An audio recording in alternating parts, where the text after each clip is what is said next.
Ion, we are experiencing an irresistible gravitational pull.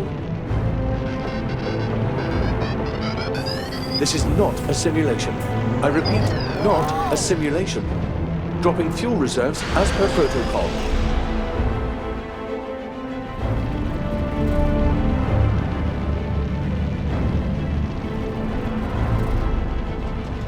We're going down. Brace for impact.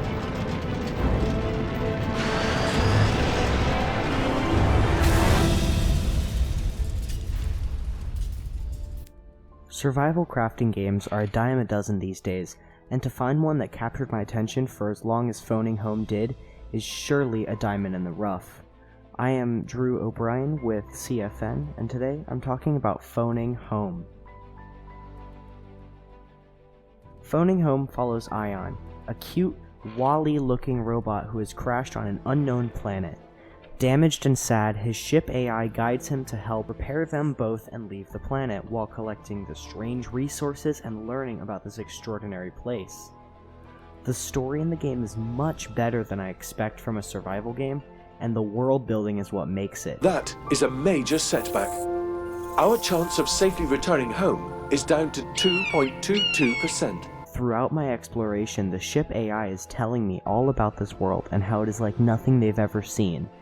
And even though all of the resources they talk about and the terms that they use are complete nonsense, I was sold and thoroughly invested in what the AI said. There is an old radio mast on a hilltop to the south. I set a marker on your compass. Let's check it out and see if we can use it. With survival crafting games, you usually start off hunting and gathering and then transition into a more sedentary player.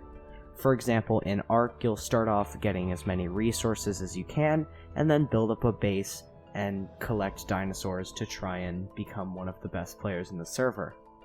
This is not the case in Phoning Home. You stay a hunter-gatherer throughout the game, and everything that you collect is either to upgrade you, refill your fuel tanks and your meters, and quest items.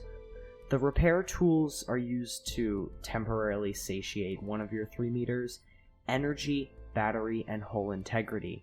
I generally don't like meter managing in these games, with the character constantly whining for me to create an item to fill the meters temporarily, only to be nagged again and again throughout my game.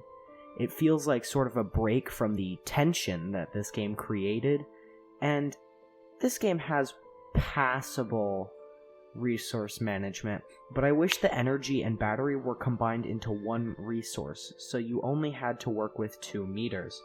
Because in the beginning I was a little bit confused about what did what and which items filled what meter when it came to the player.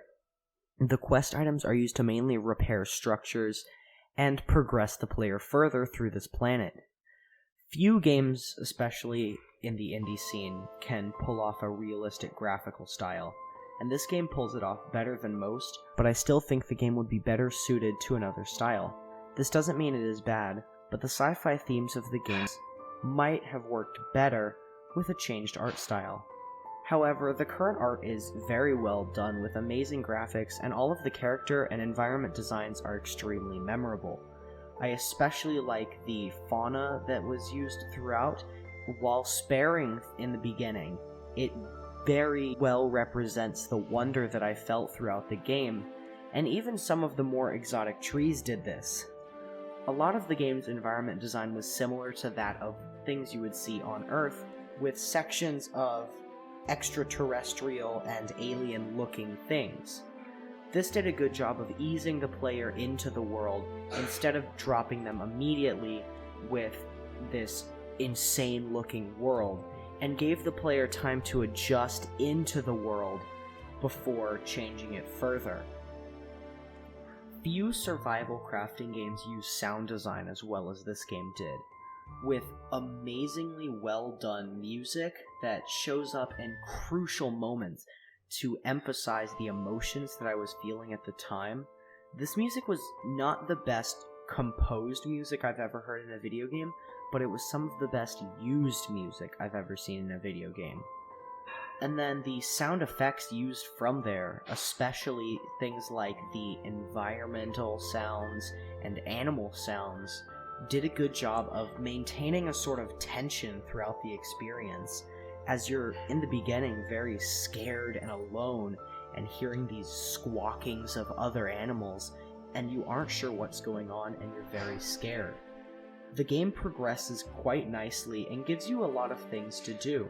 It's very fun to play, and I can highly encourage anyone to check it out, and overall just have a great time with this game. If you have felt burnt out on survival crafting games recently, give this one a try, because it might work well for you. I'm giving this game a 9 out of 10 with a label of amazing.